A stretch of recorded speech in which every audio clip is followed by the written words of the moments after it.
What is going on, my fellow Remnant 2 gamers? Welcome back to the channel. It's D Werewolf Gaming back with another Remnant 2 video. I hope everybody is doing well and staying safe. Alright guys, I want to first start off by mentioning this is some very exciting news. For those of you who have been grinding and forming those prisms, guys, I do want to mention that one of the developers, Tragic, has stated that you will be able to re-roll your legendary prisms. So that is amazing. So I advise anybody, just like myself, guys, on my PS5 character, you know, I got everything I want on the prism, guys, except the legendary roll.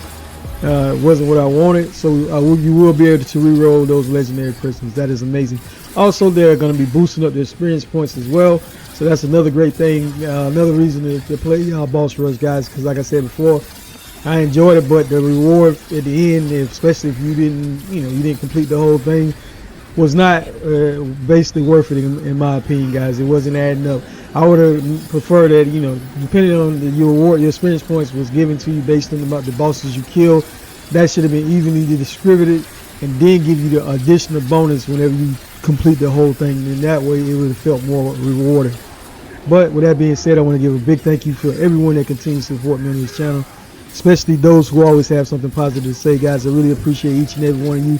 At the end of the day, guys, you know, we play games, we have fun, and anytime I'm playing or using an item or a weapon, I always want to share it with the community.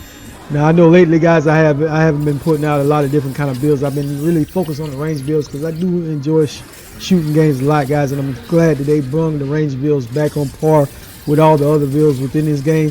So lately, I've just been playing with a lot of the range setups, but I am going to make more different kind of builds. All right, for this video, guys, I did use the Hunter.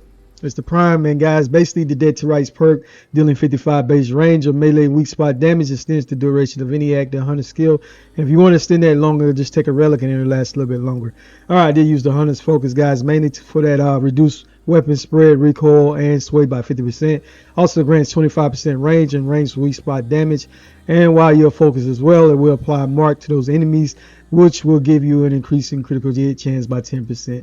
I did use the Bullet Storm as well, guys, basically to get increased fire rate by 20%, reload speed by 50% on basically all of the ranged weapons you use. All right, your armor, guys, it really did not matter whichever armor you prefer. Now, I did change up my amulet, guys, and when I did that, I had to go light, but I generally like wearing at least medium, having a medium dodge roll. So this is one of my favorite outfits I enjoy wearing right here, but you wear whatever armor you prefer.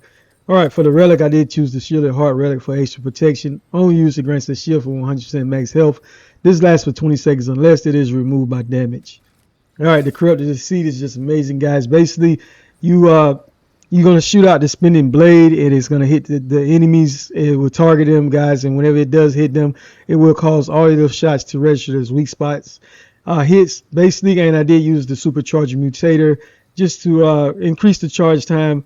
And also, you gain 15% increase in critical chance as well at level 10.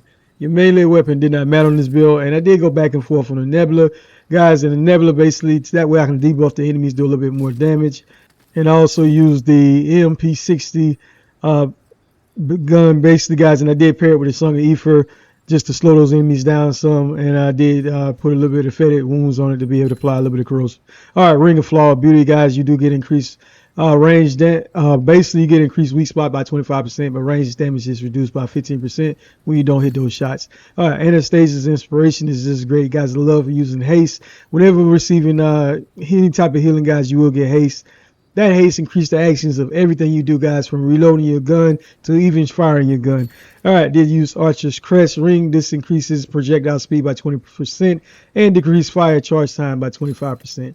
Probability core to increase critical damage by 20%, and I did use the 0 hour amulet mainly when I was fighting the last boss, but this increases all damage by 20% and gain 10% critical chance based on how light your armor is. So basically, whenever you're using this, that you do have light armor.